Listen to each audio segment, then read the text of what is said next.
Um, Thank you for being one of the founders of Partners in Promise, and for adding your expertise as a special education attorney to this conversation, but also just sharing your personal stories, which that's what we're here about, just to kind of elevate those stories so that we can better educate our community. And can you just tell us a bit about how, obviously from a younger age to where you are now as a special education attorney, what was that journey like for you? What prompted you to go down that road? I know it's not, becoming a lawyer is not something that is for everyone. No. It's was that some, what is your background like?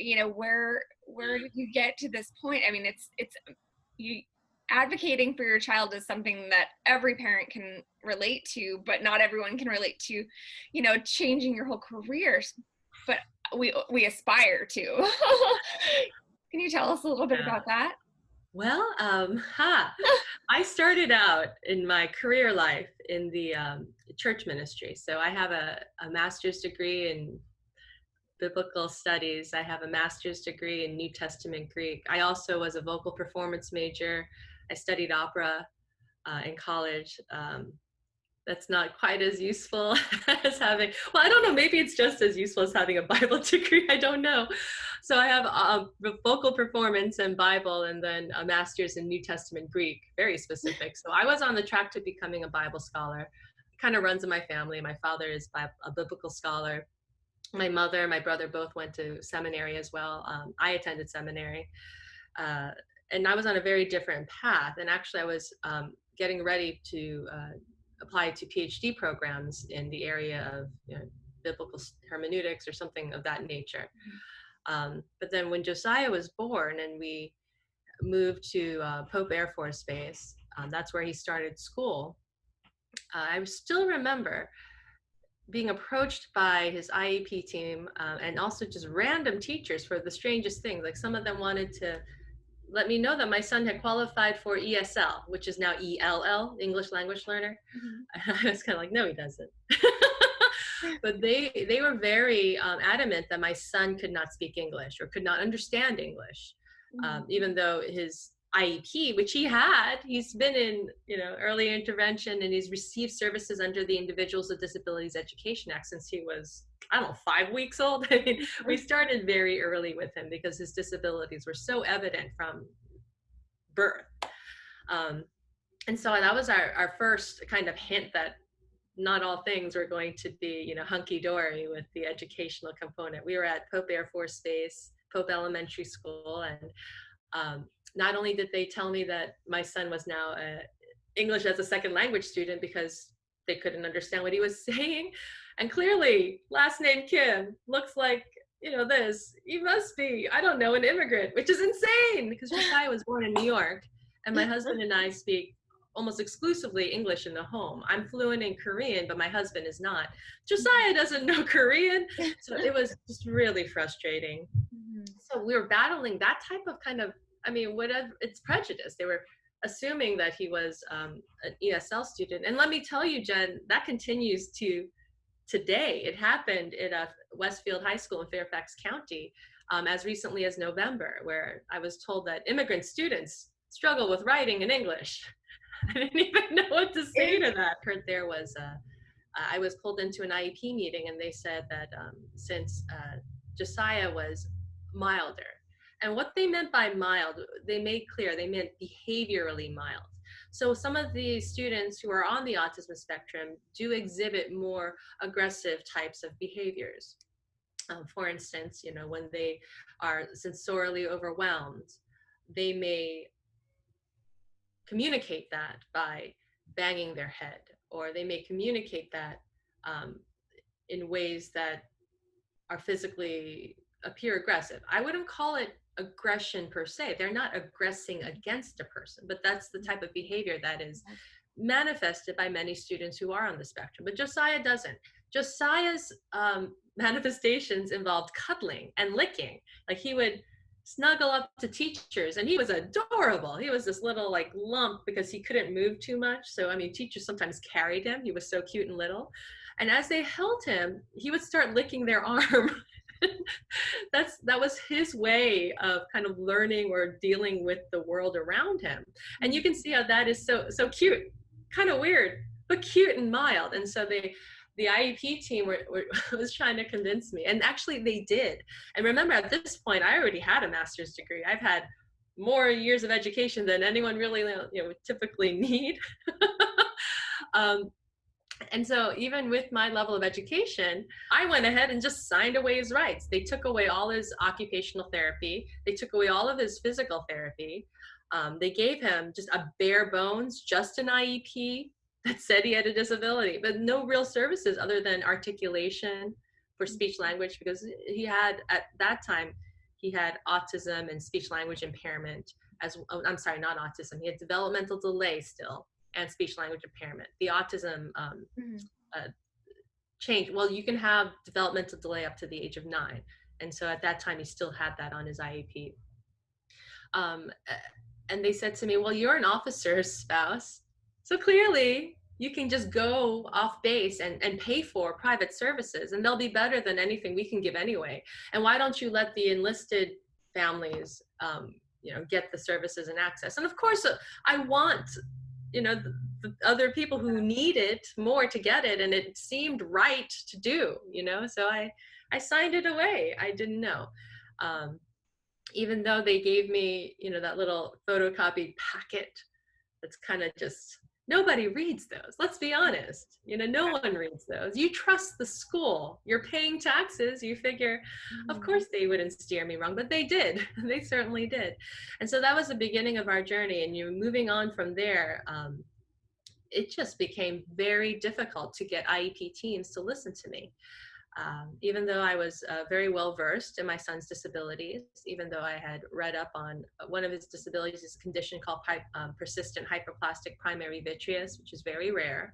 It impacts less than 1% of the population. I knew it up and down and knew what could happen and knew the impact that type of, it's kind of neurological glitch, for lack of a better word. That's literally what it says in his record. It says glitch. And I understood that better than the IEP team, because none of them had ever encountered a child with this type of disability. And yet, time and again, my voice was marginalized and minimized. And I was just told to trust them. Just trust us. We know we're educators. Yeah. But the truth of the matter was that they were not actually addressing all of my son's needs according to his disabilities. It was more about an administrative convenience. And since Josiah was much easier to handle than some of their other students, it was very easy to put the cute little Asian kid, in a corner with like a toy. I am exaggerating because of course, they did provide him some instruction.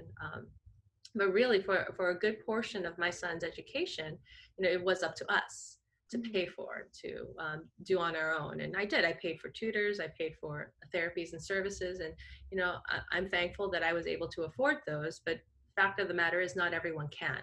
Yeah. And it's not available. Sometimes the school is the only place where these services are even available in some communities. The requirement under the IDEA is that the need be addressed by an IEP goal, an IEP service, IEP and placement, or where the service will be provided. Accommodations, of course. And these things were taken away by the time Josiah reached school age. Interestingly, my husband moved from active duty to reserve so that we could access some better services, which is a story you do hear quite a bit. We had an opportunity to go work up at a church in Connecticut, and my goodness, did they ever provide the needs? We were in Greenwich, Connecticut, so that might be why, but my son's IEP services, almost tripled. It was going from 0 to more, I guess when you're starting at 0, it's pretty great, but the level of attention and service he received there was for 2 years of his education, and it was phenomenal. And then when we moved back to Virginia, and my husband, he actually was a chaplain at Arlington Cemetery. He was the Air Force chaplain there. And we started to, again, have to really sort of fight for those services. And that's when I began attending law school. Because listen, if you're not going to pay attention to a mom who is well-versed, educated, and has multiple degrees, then I guess I'll have to become the lawyer that you listen to. And also, and of course, I'm not just my son's attorney. I was thinking about the other families who I've encountered, both in the military context as well as in the civilian context, who struggle with getting schools and teachers to listen to the story of what their child needs. And for some of these children, they've been moved from school to school as their parents have PCS from one duty station to another. Mm-hmm. I have clients from Navy, Air Force, Army. I do not have any Marine clients. Coast Guard even. I have clients who are Coast Guard. I have a lot of AGR. And there is Marine presence in Virginia, so. Oh yes. Oh, my cousin's a Marine. I mean, yeah, I was gonna say it's not for lack of representation in the state. So that is true. And when the child is PCSing from one duty station to another, and they have to start all over from scratch. And I've heard time and time again, we told the school district we were coming. We told them that we would be living on base. We told them this, we told them that. And they still said, we're not going to talk to you until boots on the ground and you've moved into your home and you can like point to the bed where you're going to sleep at night. I mean, it's so ridiculous. And when you have a child who has moved from school to school to school, chances are that there is a gap in their education. Chances are what you were learning, in Montgomery, Alabama is not the same thing that the schools are doing in, Fayetteville, North Carolina. Mm-hmm. And so you have a student who then a school may be motivated to kind of exempt from this type of testing and potentially put in a path that doesn't lead to a standard diploma. That's an issue that we faced in the Marissa Norman case. Specifically, the path that they had her on was not a diploma giving path. In order for her to have the placement in the classes that she needed, she would not be able to attain a standard diploma. Are you finding that more often than not clients come to you? Are they of a similar socioeconomic background or rank when it comes to military rank? Is it, what is happening to those who maybe don't have the finances to come to you? Are they just accepting the services that are provided as is? Are you hearing anything on that end? I think I'm thinking of all my military clients, and we have quite a few. Only 2 enlisted families are coming to mind, and they're high-ranking enlisted. The rest are officers, and most of them are majors, colonel, lieutenant colonel, colonel. So yeah, we're talking higher-ranking military officers. The 2 enlisted families, I did provide services to with a discount. So, we do offer families who are struggling ways to kind of manage the cost. But I mean, frankly, it's a lot. It's a lot for these families. But most enlisted families don't qualify for legal aid. They make too much.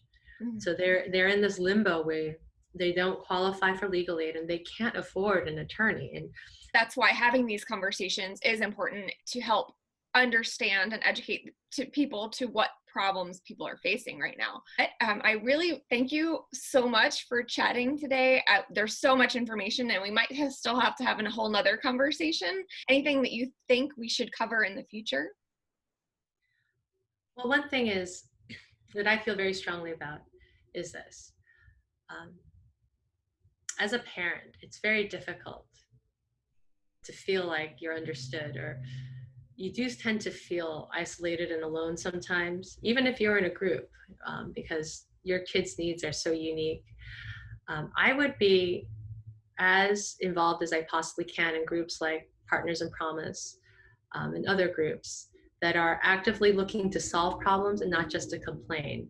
Because when you're a part of the solution, it is very empowering. And I have found a great deal of just encouragement and hope in dealing with issues directly for families and working with them towards solutions. Really look towards hope. There's always hope. There is always hope. Even when it seems like, oh my goodness, my child is going to be left behind, and he's never going to be able to speak. You know, he can't even tell me he loves me. It's heartbreaking, I know, but there's always hope. I was told my son would never walk. He walks. I mean, not great, but he walks. So there's always Yeah. hope. And please surround yourself with other hopeful people. Realistic, of course, but hopeful. And I think Partners in Promise is a great example of a group of very hopeful, forward thinking, special education, military families. We know that there is a potential for solution. We know we can make things better for our children, and that's what we're doing. So that's my, I guess, last word of encouragement.